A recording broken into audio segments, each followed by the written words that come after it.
Welcome to the Jeff Crilley Show.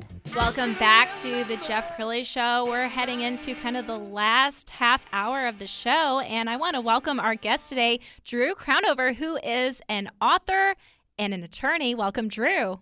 Thank you for having me, Sarah. I'm so excited to have you here because I've heard so much about you, and I just couldn't wait to get you behind the mic and kind of share your story. So you're an attorney, and where do you practice? I practice with Farmers Insurance. You do? So what kind of dealings do you do with? Are you with those crazy people that get into some kind of insurance problems or car accidents, or what happens with that? Well, the people you see on TV, the people you hear on the radio saying, call me, you know, I'm the hammer, I'm the law hawk, I'm whoever I am, the shark, the weasel, whatever the Drew they are. Crownover. Yes. People call those people, and those lawyers sue clients. And I represent those clients. So okay. I'm the one who goes up against the hammer, the shark, the mascot attorneys. All right. So you're like, would that be considered the defendant? Yes, I represent the defendants. Tell me about that. It's fascinating. Every single case is different.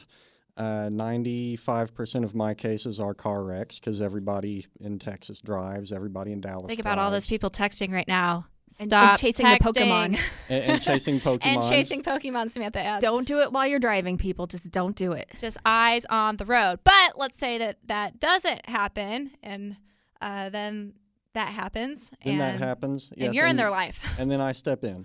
So if it's a car wreck, or the strangest cases are the ones where homeowners insurance is involved. Strange things happen at people's houses, or small. What kind of strange things? One memorable case I had was a girl about 21 years old was at her grandmother's house. She needed to get in and called her grandmother. Grandmother said, well, there's a window that's unlocked. Just push against it. So she pushed against the window and pushed, and Grandma said, no, push harder. So she pushed and pushed through the window and tore up her hand, had nerve damage, had to have surgery because of it, and ended up suing her grandmother. So interesting. Yes, very interesting. That's a different kind of case. So I assume every day is kind of different. Every day is different. Every case is different. Every client is different. That's how it is with us, too, at Real News PR, isn't it, Samantha? Oh, it's hectic. I can only imagine it's hectic for you, too. We have It's awesome interesting, clients like though. Mosquito Steve. Yes. And he's got a show coming up that Samantha actually gets to co-host. And so she has a whole day full of radio, which is awesome. So I'm going to allow her to ask you a couple questions about your book because you have this exciting life already. What was missing in your life that you decided, gosh, I need to get a story out there? I've been putting stories out there since I was little, just writing stories when I was small, just fourth grade, fifth grade, wrote little stories. High school, wrote stories for the school newspaper. College, cool. wrote stories there just for fun. And always wanted to write a book. I always wrote short stories, but wanted to write a book. And I was living in Austin, went to a play. The play was called Keeping It Weird, which was a series of little vignettes about strange things that have happened in Austin's history. Isn't that kind of the Austin tagline? Keep Austin weird. It is. Keeping it weird. Yeah. And that's why they named the play that, is they wanted to showcase the weird things that make Austin weird. And the first story was about a French secretary who came to Austin in 1840. Austin was a little town, had 1,000 people. It was in the middle of nowhere. There was no town within about 200 miles of it. And his job was just to take notes. He ended up having a Napoleon complex, tried to take over Texas on behalf of France, and came extremely, extremely close to succeeding. Was thwarted at the last minute and took it out on Texas by killing a bunch of pigs in the middle of 6th Street. That became known as the Pig War. And This is all the play that you're describing? this is the true story. Okay. This happened, and it was shown in the play. So he killed all these pigs, got in a fight with the government. The Secretary of State had to resign. Secretary of Treasury had to resign, and he ended up fleeing back to France.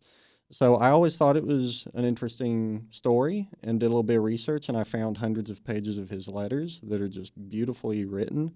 Read all those, read all the newspapers that were in at the time, found just fascinating side stories, and turned it into a book. So how long did you research this before you put it all together? Research, probably about 3 years. Read through all these hundreds of pages of letters that the secretary, Jean-Pierre Isidore Alphonse Dubois de Saligny, wrote. That is a mouthful. It is a very, very long name. He actually added the last two words to try to get everybody to believe that he was more important than he was. He was a narcissist more than anything else. So he added the de Saligny part to make everybody believe that he was from a particular region in France that is known for having high-minded, important people. So he was quite the faker. So like the Highland Park of France? Yes. He wanted everybody to Highland believe Park. that he was in the Highland Park of France. Hey, there's nothing wrong with Highland Park. So what's the title of your book? Pig War. Pig War. Pig War. That is the name that the people in Austin called this event. They called it the Pig War. If you look in the newspapers from February 1840 to about 1841, that's what they called it, was the Pig War. Very cool. Pig War with author Drew Crownover. When does this book come out? I don't know. I just finished it. I edited it about 4 times. All right. Well, hey, you've got your first radio interview here, so we got to get this thing out there. So I'm going to hold you accountable. Can we have you back in January? Do you think it'll be ready? Yes, definitely. All right. What do you think, Samantha? Oh, I'm so excited to read it. We got to have him back in January to talk about the book I would love to come back. and go around speaking about it. And I think I could see you at libraries and talking about the history and going down to Austin. How cool would that be? I've been down to Austin to see his house, the main character of the book. He designed his house, it got built, and it's the oldest standing house in Austin. So Does somebody live there today? No, it's owned by the state, and you can do tours. So you could possibly do like a book reading there or like a release party. Yes, definitely. That would be awesome. There's several acres around it, and there are parties held by the city there every year. It's a beautiful place.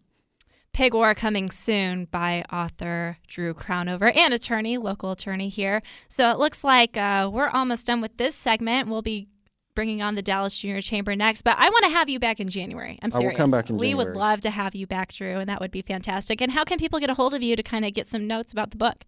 I'm easy to reach. My last name is Crownover, Crownover. So crownover@gmail.com email address, or @Crownover on Twitter. Awesome. Thank you so much, Drew. Coming up, our last and final segment, one that I'm always looking forward to.